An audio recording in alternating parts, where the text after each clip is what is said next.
Jadi zoe kehidupan Tuhan itu mengalir kepada dia. Dia tidak merasa terganggu dengan segala aniaya tersebut.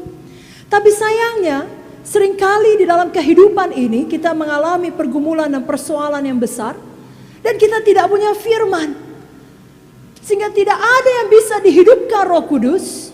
Dan zoe tidak mengalir dengan penuh, dengan limpah dalam kita. Lalu apa yang terjadi? Oleh karena banyaknya pergumulan tersebut, maka kita seakan-akan seperti telah mati selagi kita hidup. Dan biasanya ini terjadi apabila kita mengalami pergumulan atau kehilangan yang sangat besar.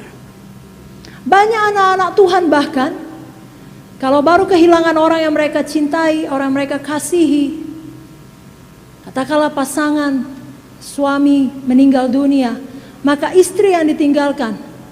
Apalagi kalau orang tua, anaknya dua meninggal dunia, maka orang tua tersebut akan mengalami satu kesedihan yang amat dalam.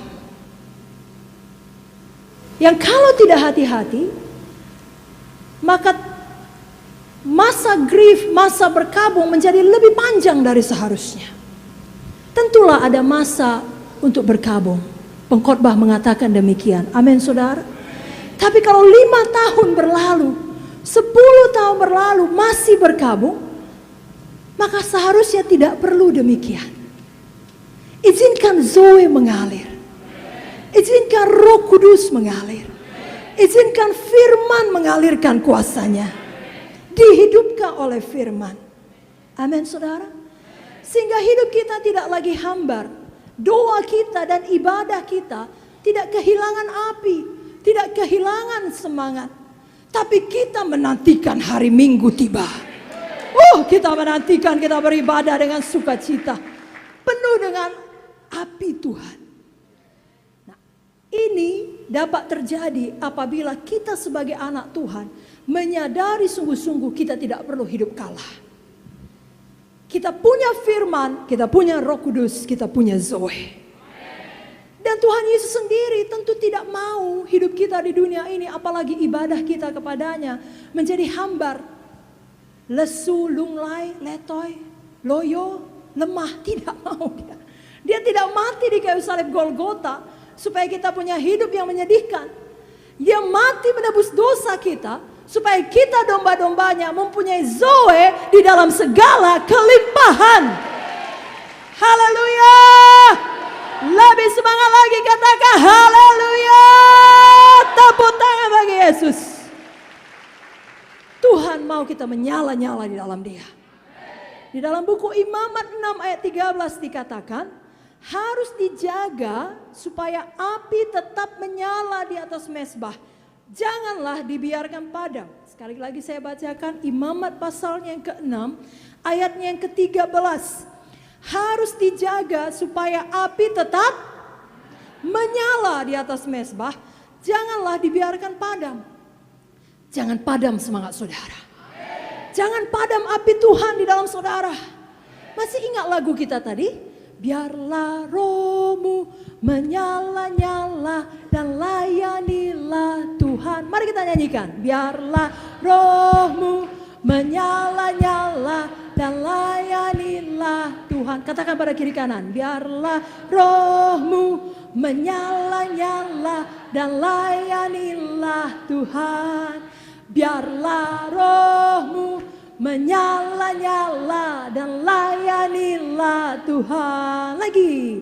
Biarlah rohmu menyala-nyala dan layanilah Tuhan. Sekali lagi. Biarlah rohmu dan layanilah Tuhan. Haleluya. Sudah menyala dia? Coba pegang dulu, panas enggak? Janganlah, kalau panas di luar itu artinya demam. Panas di dalam saudaraku, amin. Biar kita semua menyala bagi Yesus.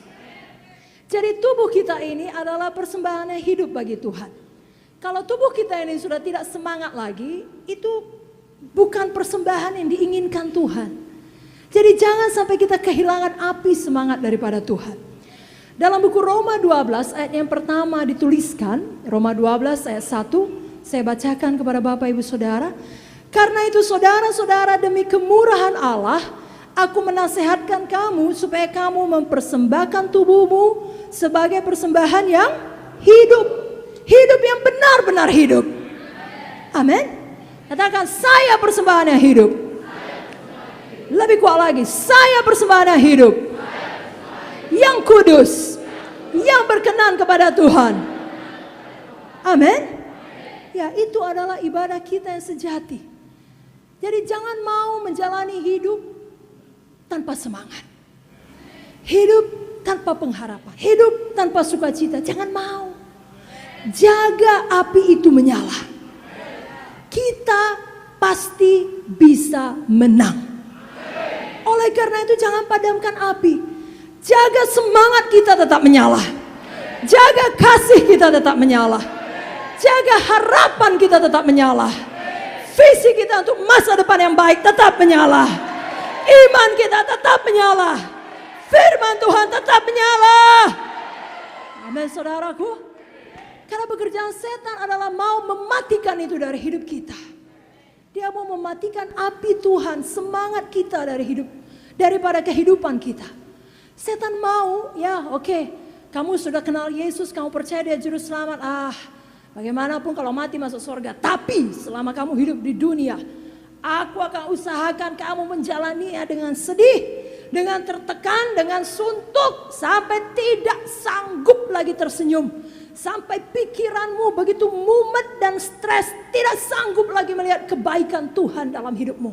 Kau tidak bisa lagi tertawa. Jangan mau. Nah, kalau jangan mau, mari kita praktekkan. Senyum dulu pada kiri kanan. Lebih manis sedikit. Haleluya. Tunjukkan pada setan kita masih bisa tersenyum. Kita masih bisa tertawa. Haleluya. Jadi jangan mau ditipu setan. Karena pekerjaan setan, Yohanes 10 ayat 10. Mari kita baca bersama-sama apa pekerjaan setan. Yohanes 10 ayat 10. 1, 2, 3, ya. Pencuri datang hanya untuk mencuri dan membunuh dan membinasakan. Aku datang supaya mereka mempunyai hidup dan mempunyainya dalam segala kelimpahan. Amin. Pencuri itu siapa? Setan. Setan datang hanya untuk mencuri, membunuh, membinasakan. Setan sangat jahat, setan sangat licik. Dia nggak punya hati, dia nggak punya nurani. Oh iya, kasihan. Dia baru kehilangan pasangan hidupnya. Dia baru kehilangan anaknya. Janganlah dulu dia kuserang dengan penyakit. Nanti kalau sudah habis dia berkabung baru kuserang lagi. Mana ada setan begitu? Justru dia lihat kesempatan yang baik. Bagus. Bertubi-tubi. Dia kirimkan segala macam pikiran-pikiran negatif. Bahkan kalau saudara buka pintu bagi dia, dia akan kirimkan segala macam malapetaka. Jangan mau. Saudara punya kuasa untuk melawan setan di dalam nama Yesus. Saudara punya hidup daripada Tuhan. Zoe daripada Tuhan. Milikilah dalam segala kelimpahan.